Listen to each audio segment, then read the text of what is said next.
for its territories or our allies will be met with a massive military response, a response both effective and overwhelming. We are not looking to the total annihilation of a country, namely North Korea. But as I said, we have many options to do so. The continued provocations from North Korea have led to a dangerous face-off between the North and the world amid global condemnation, including, surprisingly, from both Russia and China. And now, South Korea defense officials also told the parliament there that the U.S. would seek to deploy a nuclear-powered aircraft carrier to the region. And yesterday, President Donald Trump tweeted that the U.S. might consider stopping all trade with countries that did business with the North, to which the Chinese have just responded, saying that is unacceptable and unfair. But again, all eyes today on this possible ICBM test out of North Korea. Back to you guys. There are going to be actually no ways to check really on whether this was a fission bomb or fusion bomb, because we got just barely enough. It's not even enough, just a magnitude Richter scale 5.6 or 6.3. That's not good enough. We can just think about yield. So from that scarce data, we can still make a guess, probably educated guess.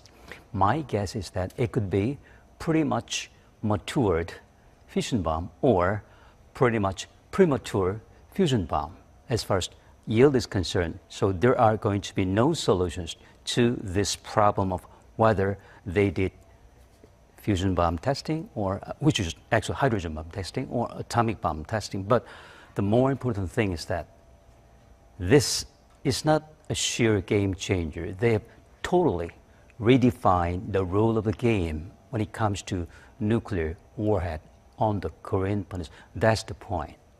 Okay, well, some are pointing out that one of the tunnels used, that the tunnel used for the test may have collapsed. And people are asking, what does that indicate about the test? Perhaps either a very powerful weapon or a poorly constructed tunnel? Both, as far as I'm concerned, because this has been like sixth in a series, hopefully the last one. So that literally means that they've been suffering from this previous test, maybe 5 of them or even more, because they are not supposed to succeed all the time. There may have been some failures which were not really detected by the outside countries. So that means that maybe more than 5 times of pre-testing might have already damaged the groundwork so far. And then this turns out to be the last blow. Like they just put the last nail in the coffin of the Mantap Mountain. So this just sort of collapsed. So who knows what? But one thing for sure is that this time it was really powerful. Much more powerful than last year's one, probably 5 times, even 20 times. Think about this.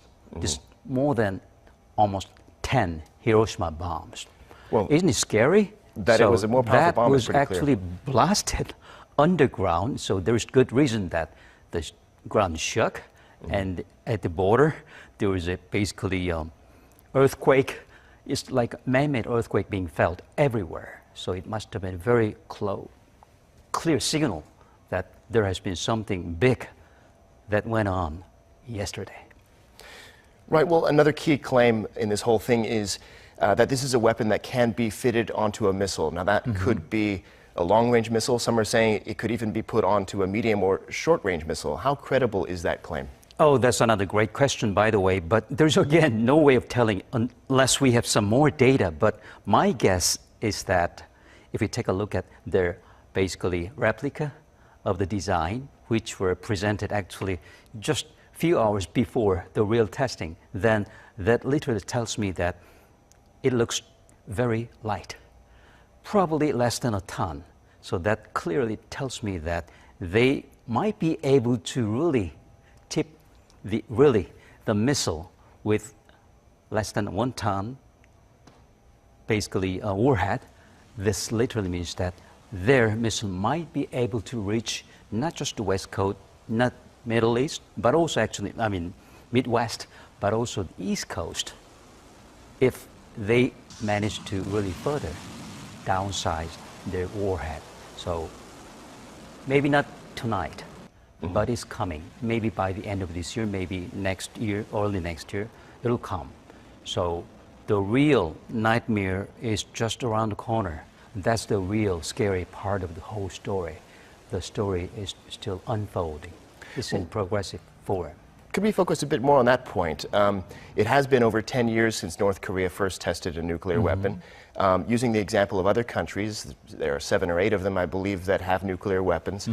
And the time frame in which they developed them, where do you see North Korea going forward, say, in 10 years? Actually, there's been a lot of delays. And think about this. The first one was done in 2006. So it's been more than 10 years. But if you take a look back at the United States, they done it in 7 years. 7 years ago. So according to